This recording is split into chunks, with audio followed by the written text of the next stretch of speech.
Continue करेंगे probability को systematic रूप से कैसे जांच कर लें। तो हमारी ओमेगा सैंपल स्पेस है या तो फाइनाइट या अनंततः गणनीय,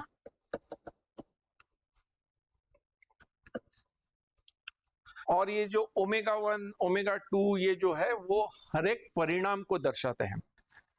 तो हर परिणाम का इवेंट हम ले लें, एक परिणाम सिंपल इवेंट जैसे कहते हैं। So let E I be the event जिसमें ठीक ठीक एक ही परिणाम है, और वो कौन सा परिणाम है, उसमें परिणाम है ओमेगा आई। सो ई आई है हमारी सिंपल इवेंट। कितने आए, हर परिणाम के लिए हमारे पास एक सिंपल इवेंट होती है। तो for so systematic way of determining probabilities ये है। फर्स्ट, पहले डिटरमिन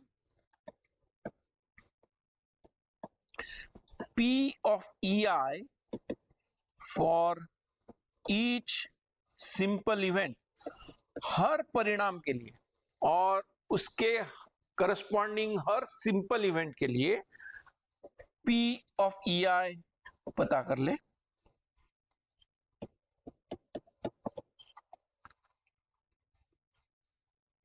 हमें पता है कि दो चीजें हमें पता है।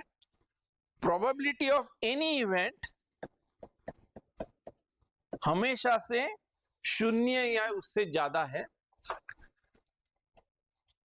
और ओमेगा को हम लिख सकते हैं अगर अनंततः गणनीय है तो union infinite union of EIs, या तो फाइनाइट है ओमेगा तो वो n फोल्ड यूनियन आएगा। लेकिन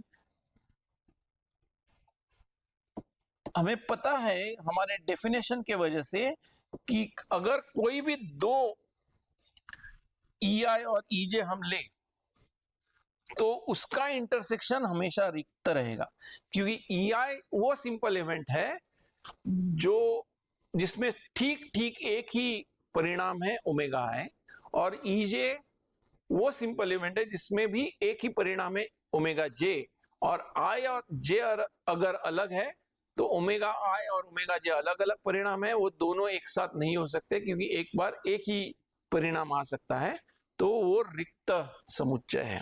तो ये जो सीक्वेंस है, श्रृंखला है सिंपल इवेंट्स की, वो म्यूचुअली एक्सक्लूसिव है, और इसके कारण काउंटेबल एडिटिविटी या फाइनाइट केस में फाइनाइट एडिटिविटी के मद्देनजर समेशन P ऑफ EI हम अगर कर लें, summation over all I, infinite case में ये इनफाइनाइट सम होगा, फाइनाइट केस में फाइनाइट सम होगा, लेकिन प्रोबेबिलिटी के प्रॉपर्टीज के कारण ये होगा प्रोबेबिलिटी ऑफ द यूनियन। चलो मैं लिख लेता हूं प्रोबेबिलिटी ऑफ द यूनियन, लेकिन यूनियन क्या है ओमेगा, तो ये है 1। तो हमारे पास ये पता है हमारे डेफिनेशंस की वजह से कि जब ये P ऑफ EI हम जोड़ ले सभी I के लिए तो हमेशा 1 आएगा, ये हमें पता है। अब कोई भी घटना ले,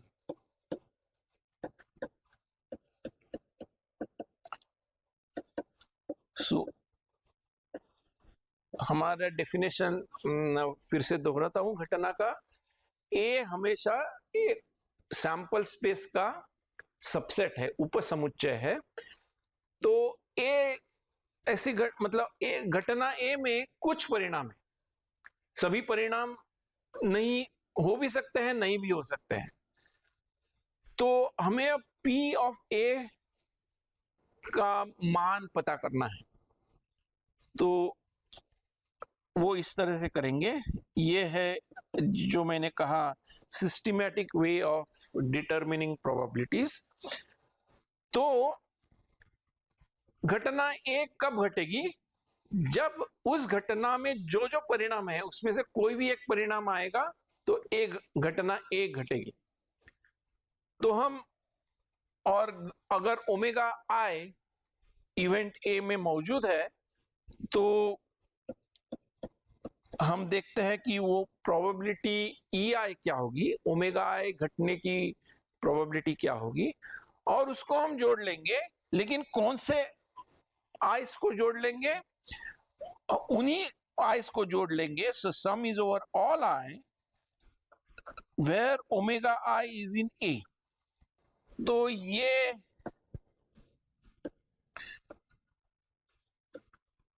एक सिंपल तरीका है ध्यान में रखने का कि कोई भी इवेंट ए की अगर प्रोबेबिलिटी हमें पता करनी है तो पहले तो हर सिंपल इवेंट की प्रोबेबिलिटी हम जांच लें, उसके बाद उस इवेंट ए में कौन से परिणाम मौजूद है वो देख ले, और सिर्फ उन्हीं परिणामों की प्रोबेबिलिटीज को हम इकट्ठा जोड़ लें। ये एक एग्जाम्पल के जरिए हम और ठीक से पता कर लेते हैं।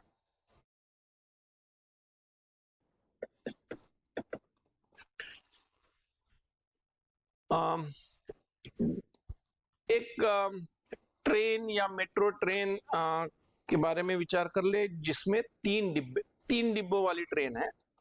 सो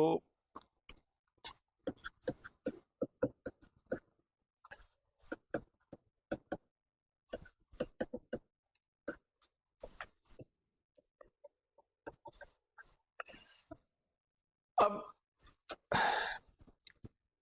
कोई भी प्रवासी उस ट्रेन में चढ़ता है तो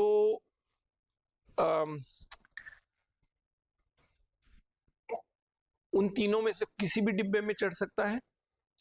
लेकिन ये देखा गया है कि ज्यादातर प्रवासी बीच वाला जो डिब्बा है उसमें चढ़ते हैं, या तो वो सीढ़ियों के पास वाला डिब्बा है, या मतलब आने में आसानी होती है, जाने में आसानी होती है किसी भी कारणवश।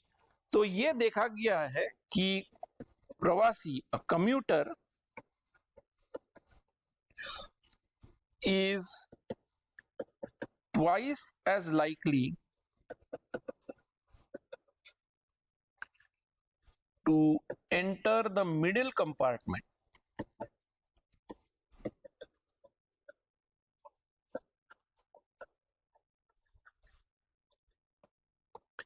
as compared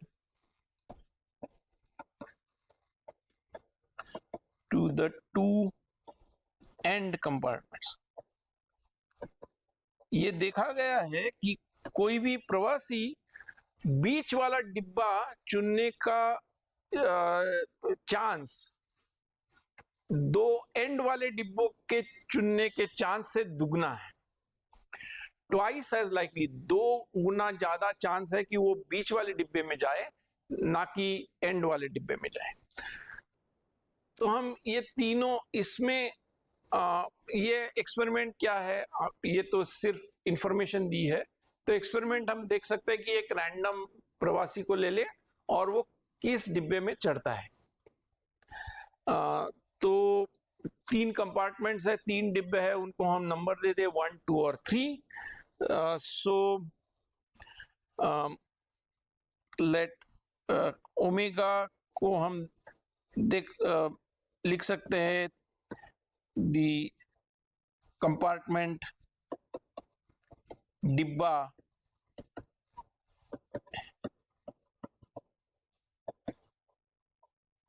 जिसमें वो प्रवासी चढ़ता है।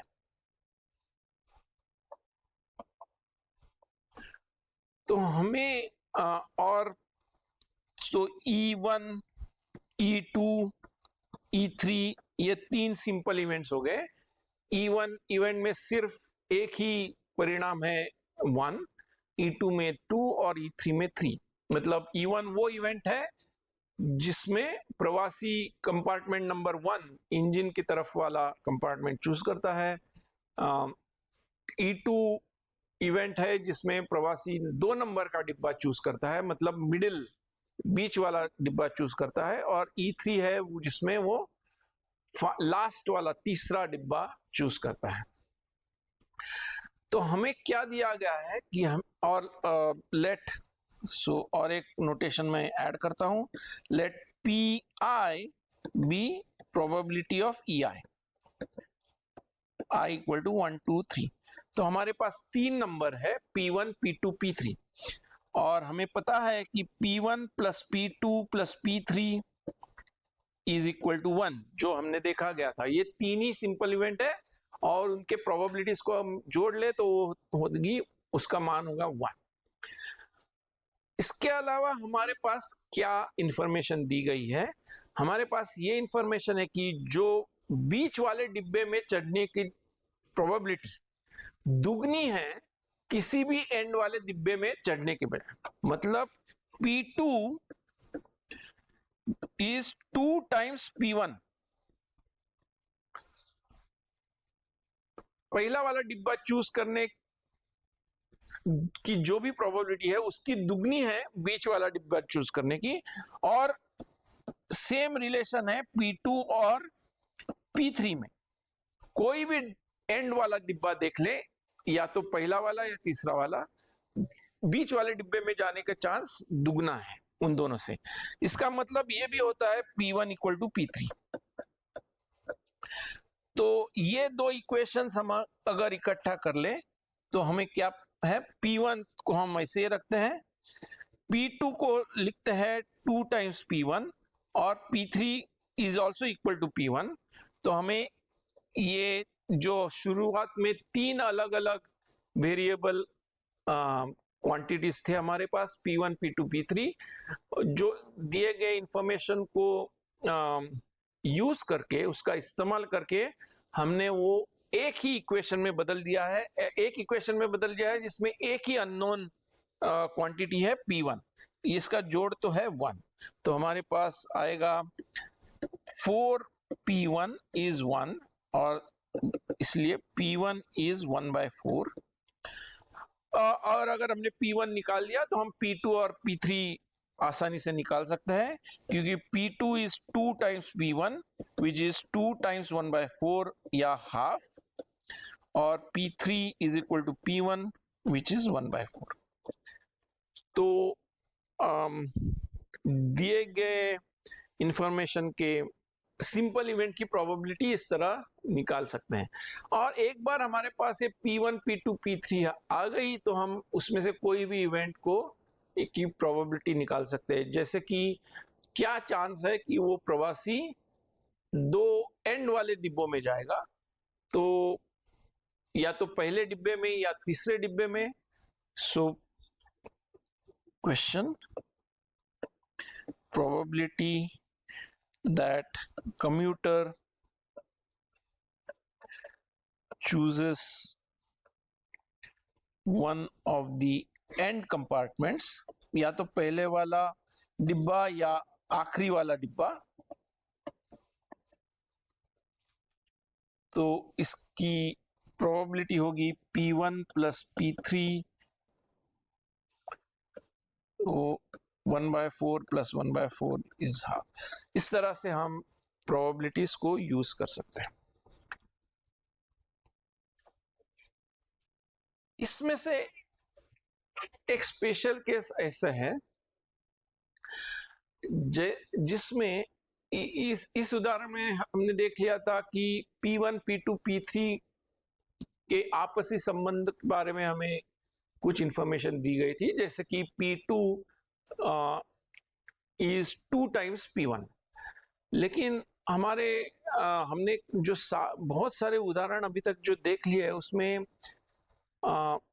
जो भी एक एक परिणाम है उसके घटने का चांस किसी और परिणाम के घटने के चांस के बिल्कुल बराबर होता है।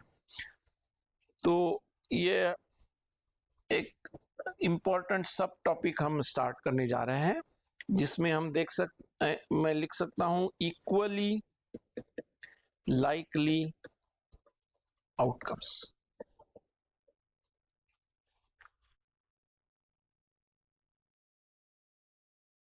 मतलब उसमें सभी परिणाम जो है वो समान रूप से संभावित है। चांस, किसी एक परिणाम का घटने का चांस किसी दूसरे परिणाम के घटने के चांस के बिल्कुल समान है, बिल्कुल बराबर है। ये तभी हो सकता है जब हमारी सैंपल स्पेस फाइनाइट हो। ये आ, आ, मतलब इन सभी एग्जाम्पल्स में, इस थियरी में, इक्वली लाइटली आउटकम्स में हमारे पूरे परिणामों का समुच्चय फाइनाइट ही होगा। सपोज वो जो नंबर है, अलग अलग जो परिणाम है उनका नंबर है capital N. Suppose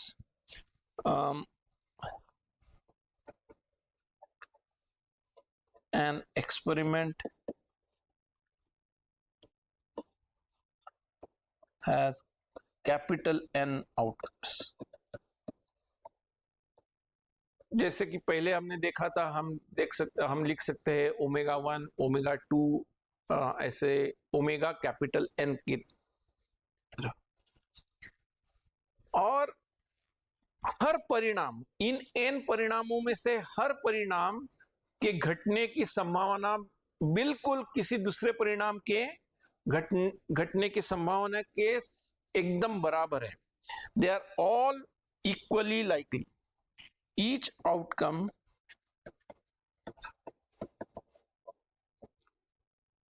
is as likely to occur as any other।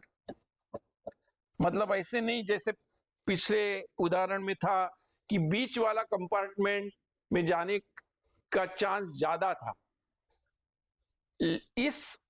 उस तरह का यहां नहीं है। हर परिणाम का चांस बिल्कुल दूसरे परिणामों के चांस के बिल्कुल बराबर है। इसमें काफी सारे उदाहरण हम देख सकते हैं, जैसे कि हमने अभी तक जो भी उदाहरण देखे थे, जैसे कि एक सिक्का उछाले या एक पासा उछाले या ताश के पत्तों में से एक पत्ता उठा ले, वो तो रैंडम एक्सपेरिमेंट्स हो गए। अब मैं उसमें एक वर्ड ऐड कर रहा हूं, फेयर कॉइन, निष्पक्ष सिक्का। मतलब ये फेयर जो वर्ड है या निष्पक्ष जो वर्ड है, वो ये दर्शाता है कि उसमें जो दो परिणाम हैं, हेड्स या टेल्स, वो बिल्कुल सेम चांस से हो सकते हैं। जो भी हम स्पोर्ट्स देखते हैं, क्रिकेट देखते हैं, तो टॉस, गेम के शुरुआत में टॉस होती है, तो दोनों टीम्स को बराबर चांस मिलता है उनके पहले बल्लेबाजी करने हैं या गेंदबाजी करने के लिए। इसलिए वो कॉइन उछालते हैं और उसमें एजम्पशन ये है कि ये कॉइन फेयर है, उसमें कोई हेड्स का आने का चांस ज्यादा नहीं है, टेल्स आने का चांस ज्यादा नहीं है। फेयर कॉइन या फेयर डाई, निष्पक्ष पासा, ऐसे और भी या टॉस ऑफ 2 कॉइन्स वगैरह वगैरह। तो इसमें क्या है, इसमें जैसे अभी हम देख रहे थे, हर सिंपल इवेंट EI की प्रोबेबिलिटी बिल्कुल बराबर है। पहले वाले एग्जांपल में या जनरल थियरी में क्या होगा, P ऑफ EI को हम दर्शा रहे थे P, स्मॉल p सब i से, लेकिन अभी सब PI, सब प्रोबेबिलिटीज एक साथ है, तो उसको हम एक ही सिंबल से दर्शाएंगे, स्मॉल p से। So for all i, right. तो उसमें P of EI, P of E1 is P, P of probability of E2 is P, probability of E3 is P। Her simple event EI की probability एक ही है, P। तो क्या हुआ, हमारे पास ये एक इक्वेशन था कि जब हम ये हर सिंपल इवेंट की प्रोबेबिलिटी जोड़ लें, हमारे पास कितने सिंपल इवेंट्स हैं, कैपिटल N सिंपल इवेंट्स हैं, तो अगर हम जोड़ लें तो उसका जोड़ हमेशा रहेगा 1। लेकिन इसका मतलब क्या है, इसको हम P of E1 plus P of E2 ऐसे सब जोड़ रहे हैं हम P of E capital N। लेकिन हर एक बार ये क्या है, P स्मॉल p। तो क्या जोड़ रहे हैं हम हर बार P को जोड़ रहे हैं। कितने बार जोड़ रहे हैं, कैपिटल N टाइम्स जोड़ रहे हैं। तो इसका मान हुआ P टाइम्स कैपिटल N। तो इससे हमें पता चलता है P क्या है, होनी चाहिए, P होनी चाहिए 1 ओवर कैपिटल N। तो काफी आसान तरीके से हमें पता चल गया कि अगर कोई भी रैंडम एक्सपेरिमेंट में कैपिटल N आउटकम्स पॉसिबल है और ये इस तरह के आउटकम्स हैं कि वो इक्वली लाइकली है, सभी परिणामों का घटने की प्रोबेबिलिटी बिल्कुल एक जैसे है एक दूसरे से। तो हर एक की प्रोबेबिलिटी होगी 1 divided by the total number of outcomes, 1 divided by n। और अब अगर हम कोई भी एक इवेंट लें, for any event A, probability of A कैसे निकालेंगे, प्रोबेबिलिटी ऑफ A हम निकालेंगे उन सभी परिणाम को देखें जो A में मौजूद है, उसके करस्पॉन्डिंग सिंपल इवेंट EI की प्रोबेबिलिटी देख ले और वो जोड़ ले। लेकिन अब हमारे पास पता है कि हर EI की प्रोबेबिलिटी सेम है और वो नंबर क्या है, 1 ओवर n है। तो पहले जैसे हम 1 over n plus 1 over n plus 1 over n करते रहेंगे। कितने बार करेंगे, उतने बार जितने परिणाम इवेंट A में मौजूद है। तो इसको हम एक कितने परिणाम है उसको हम दर्शाते हैं n of A, number of elements of A में कितने परिणाम मौजूद है उसको हम NA से दर्शाएंगे और पूरे नंबर ऑफ परिणाम कितने हैं, कैपिटल N। तो एक सिंपल आसान तरीका रहा। जब हमारी एक्सपेरिमेंट इस तरह से है कि सभी परिणाम इक्वली लाइकली है, तो कोई भी इवेंट A की प्रोबेबिलिटी हम अगर पता करनी है तो हमें सिर्फ उस इवेंट A में कितने परिणाम हैं वो पता करने चाहिए। अगर वो हम पता कर ले तो आसानी से हम ये फॉर्मूला यूज करके प्रोबेबिलिटी ऑफ A निकाल सकते हैं। तो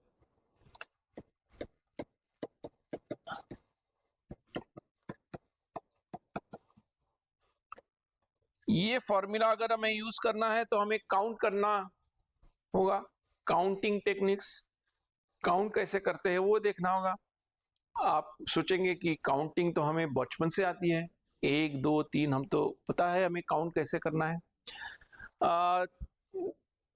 लेकिन कभी कभी ऐसी स्थितियां आती है जिसमें काउंटिंग सिंपल नहीं होती है। उसमें काउंटिंग करने के लिए भी हमें कुछ कुछ युक्तियों का प्रयोग करना पड़ेगा। लेकिन हम एज यूजुअल कि कोई सिंपल उदाहरण लेके स्टार्ट करते हैं। सो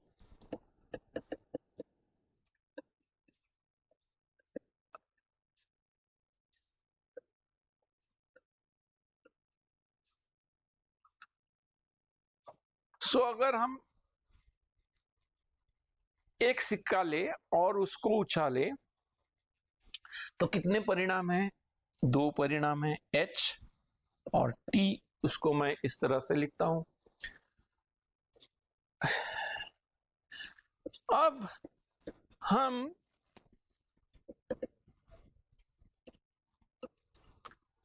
और एक बार सिक्का उछालेंगे तो दूसरे बार अगर सिक्का उछालेंगे तो उसमें भी 2 परिणाम हो सकते हैं, H या T। लेकिन अगर हम हमारी एक्सपेरिमेंट को ये मान ले कि हमारी एक्सपेरिमेंट है ये एक सिक्का हमें 2 बार उछालना है, और दोनों उछालों में क्या क्या परिणाम आते हैं उसको नोट करने, जैसे हमने पहले भी किया था, राइट। तो पहले में एच आएगी तो उसके साथ दूसरे में दो अलग परिणाम जा सकते हैं, और हमारे नोटेशन में हम लिखते हैं एच एच या एच टी। लेकिन पहले वाले में अगर टी है तो उसमें भी दो परिणाम है, टी एच टी टी। तो यही चार परिणाम दो सिक्के उछालने पर आएंगे। दो पे क्यों रुके, हम और एक बार उछालेंगे। तो हमारे पास जब दो कॉइन उछालते हैं तो चार परिणाम थे, H H, H T, T H, T T. और हर एक, इन चारों में से हर एक परिणाम के साथ तीसरे उछाल में या तो एच जाएगा या तो टी जाएगा। तो फिर एक बार अगर हम ये ट्री कंटिन्यू करें तो ये डायग्राम ऐसे दिखेगा, एच एच के साथ या तो एच जाएगा या टी जाएगा, एच टी के साथ भी या तो एच जाएगा, H T H, H T T, और इसी तरह से बाकी दो टी एच और टी टी के साथ या तो टी एच एच या टी एच टी और T T H, T T T, और ऐसे हम करते रहेंगे। लेकिन एक चीज हम ध्यान दे सकते हैं कि हर स्टेप में, हर हर उछाल में, कॉइन के हर उछाल में दो परिणाम है, एच या टी। तो प्रीवियस स्टेप में जितने भी परिणाम थे, हर हर परिणाम के साथ हमें दो अलग अलग परिणाम आ सकते हैं। तो पहले जब एक ही सिक्का उछाला तो हमारे पास दो परिणाम थे। दूसरा सिक्का उछालने पर हर परिणाम के साथ हमारे पास दो अलग अलग परिणाम आ सकते थे। तो एच के साथ दो, टी के साथ दो, तो टोटल परिणाम कितने हुए, 2 × 2 4। तीसरे उछाल के साथ आएंगे हमारे 4 × 2 8, और इस तरह से कंटिन्यू कर सकते हैं। दूसरा सिमिलर एग्जाम्पल, लेकिन वही प्रिंसिपल दोहराने के लिए मैं ये दूसरा एग्जाम्पल देखता हूं। टॉस अ डाई, तो उसमें कितने परिणाम है, 6 आउटकम्स,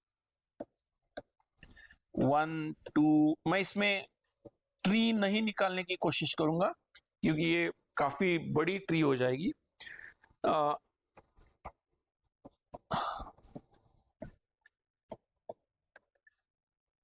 दोबारा वो पासा उछाले, टॉस अ डाई, उसमें 6 आउटकम्स है। दोबारा अगर पासा उछालेंगे और दोनों पासों के साथ हम देखेंगे तो हर पहले पासे के हर परिणाम के साथ 6 अलग अलग परिणाम जाएंगे। मैं एक ही ट्री करता हूं, एक के साथ आएगा 1 या 2 या 3 या 4 या 5 या 6, और हर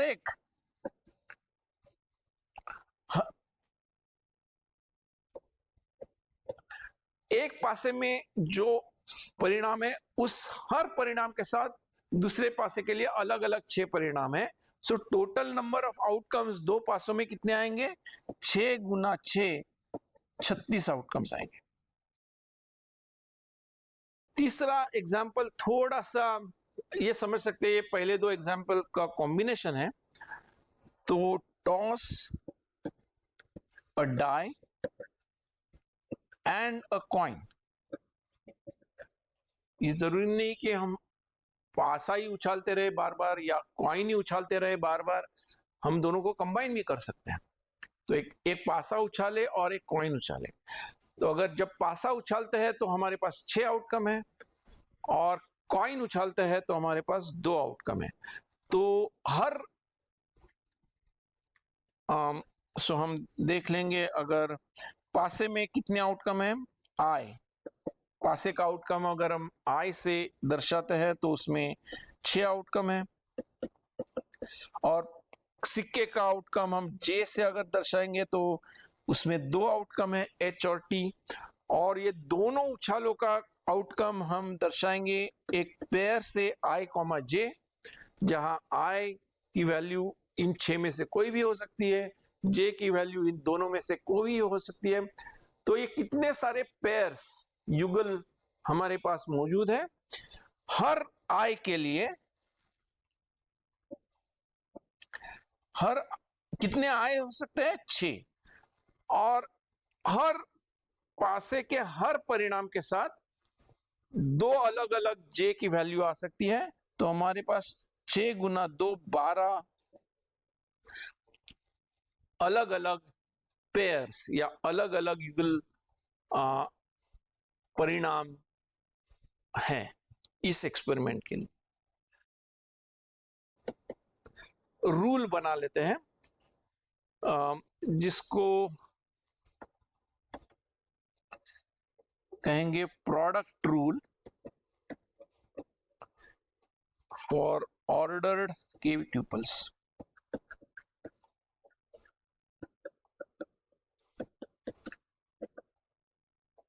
हमें दो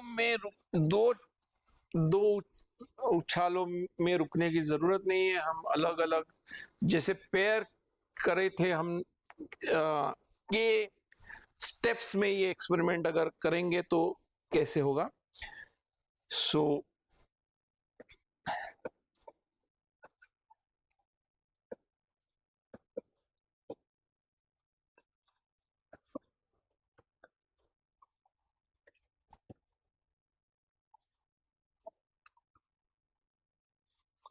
ये ट्यूपल का मतलब क्या है? ये ऑर्डर्ड कलेक्शन है J1 J2 JK। जैसे कि ऊपर स्क्रीन पे दिखाई दे रहा है IJ, ये एक 2 ट्यूपल है। 2 ट्यूपल को हम पेयर कहते हैं, युगल कहते हैं। इन जनरल के की संख्या 2 3 5 हजार कुछ भी हो सकती है, लेकिन ये ऑर्डर में हुआ J1 J2 JK। और हमें काउंट करने हैं कि ये इस तरह के ट्यूपल्स कितने हो सकते हैं।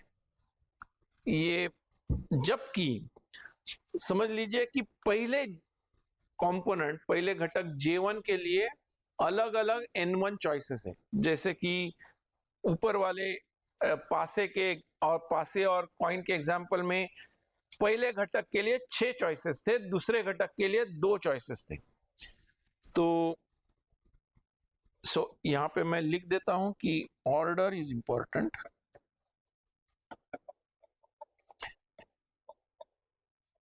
ये ऑर्डर्ड के ट्यूपल्स है।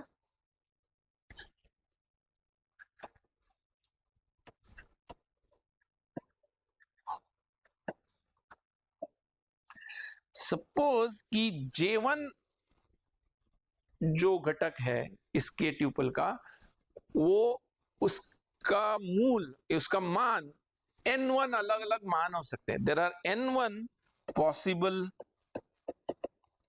Choices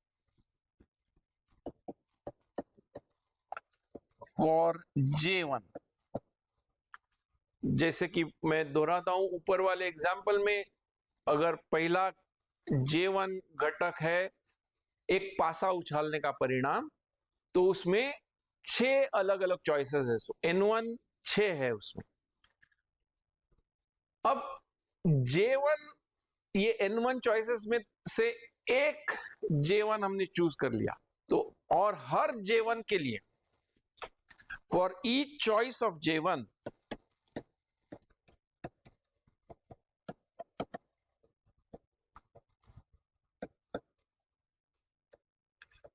suppose there are N2 different choices for J2।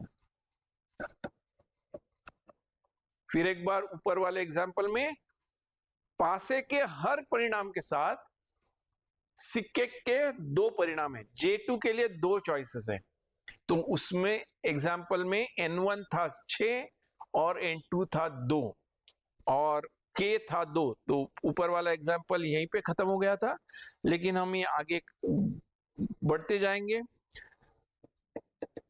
For each choice of the pair J1, J2, पहले दो घटक हमने चुन लिए है और उन हर चॉइस के लिए there are N3 choices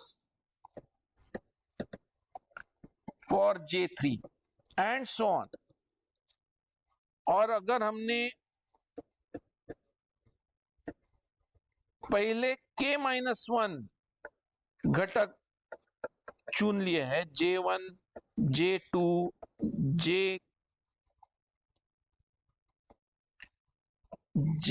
K-1, there are Nk choices for Jk. Then the total number of choices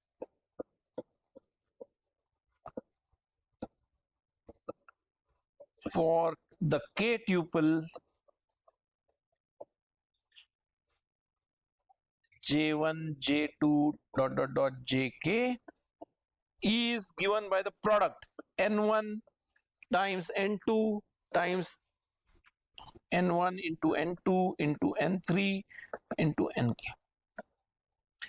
तो ये है प्रोडक्ट रूल। ये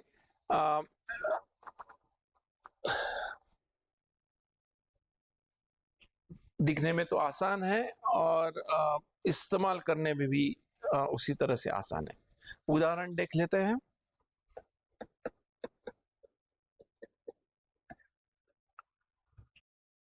सपोज कि हमने हमारे घर के लिए एक नया घर सेट करना है किसी को, तो उसके लिए एक प्लम्बर की जरूरत है, एक इलेक्ट्रिशियन की जरूरत है, एक सिविल कॉन्ट्रैक्टर की जरूरत है। सो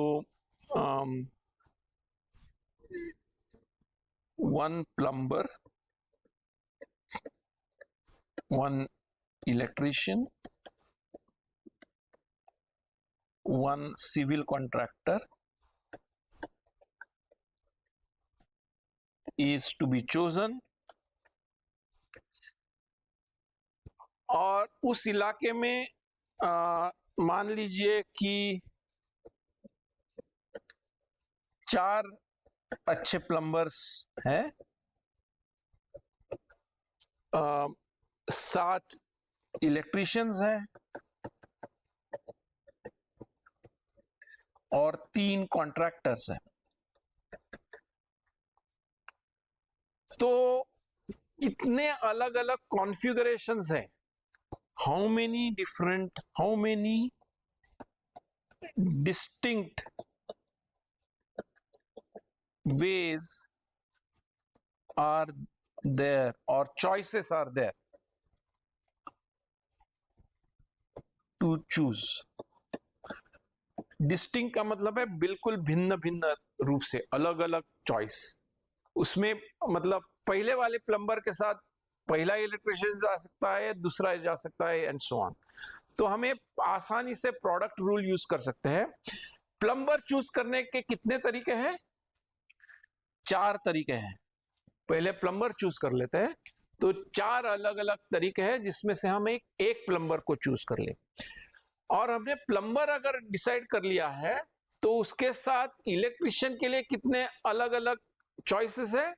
हर प्लम्बर के साथ हमारे पास 7 इलेक्ट्रिशियन के चॉइसेस है। और हमने एक प्लम्बर और एक इलेक्ट्रिशियन चूज कर लिया है, तो इस पेयर के साथ कितने कॉन्ट्रैक्टर्स हम चूज कर सकते हैं? 3।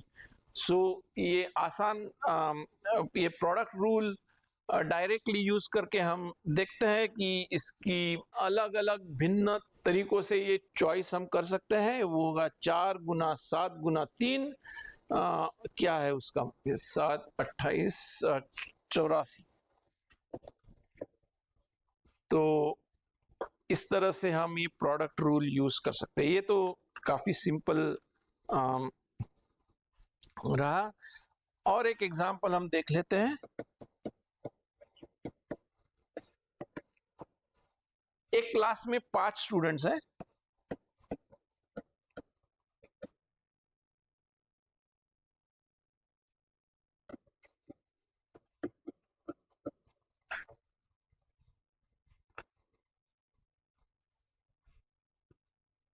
और उनको किसी तरीके से रैंक करना है, उसका क्रमचय चेंज करना है, क्रम परिवर्तन करना है। समझ लीजिए A B C D E उनके नाम है। सो टू बी रैंक्ड,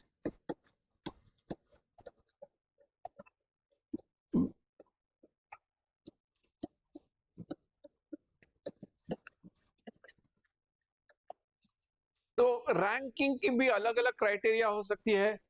हाइट के हिसाब से रैंक करे, या वेट के हिसाब से रैंक करे, या उनके क्लास में कितने नंबर आए उसके हिसाब से रैंक करे, या उनका घर कितने दूर है उसके हिसाब से रैंक करे, अलग अलग रैंक। तो ये नहीं है कि हर एक प्रक्रिया में, हर एक रैंकिंग में सेम रैंक आ जाए। हाइट के मुताबिक अगर रैंक करेंगे तो अलग क्रम आएगा, शायद मार्क्स के बेसिस पे रैंक करेंगे तो अलग क्रम आएगा। तो ऐसे कितने अलग क्रमचय, अलग अलग क्रम पॉसिबल है? How many distinct